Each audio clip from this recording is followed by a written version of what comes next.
Success failure మధ్య ఉండే ఏదైతే ఉందో సార్తో మాట్లాడదాం. సార్, ఆ రోజు ఎయిర్పోర్ట్లో జనాన్ని తీసుకొని వెళ్తున్నప్పుడు మీ ఫీలింగ్ ఎట్లుండే? కానీ ఈరోజు మనమే వెళ్ళి ఒక క్యాబ్ బుక్ చేసుకొని వెళ్లే సిచ్యువేషన్లో మనం ఉన్నాం. సో మీరు ఎలా ఫీల్ అవుతున్నారు? Yes sir, good morning friends. అందరు నిజంగా లైఫ్ అనేది ఎక్కడి నుంచి ఎక్కడికి చేంజ్ అయింది. జస్ట్ ఒక నిర్ణయం తీసుకోవడం వల్ల అదే శంషాబాద్ ఎయిర్పోర్ట్ లో కస్టమర్ల గురించి పడిగాపులు కాసే వాళ్ళము.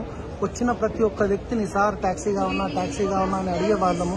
కానీ ఈ రోజు వెస్టిజ్ లో 13 లక్షల పైన ఇన్కమ్ తీసుకొని 70 లక్షల పైన మర్సిడీస్ బెంచ్ తీసుకొని ఏ ఢిల్లీలో అయితే మేము నేర్చుకొని వచ్చినామో అక్కడనే మళ్ళీ వాళ్ళు మమ్మల్ని ఇన్వైట్ చేయడము చాలా గర్వంగా ఉంది.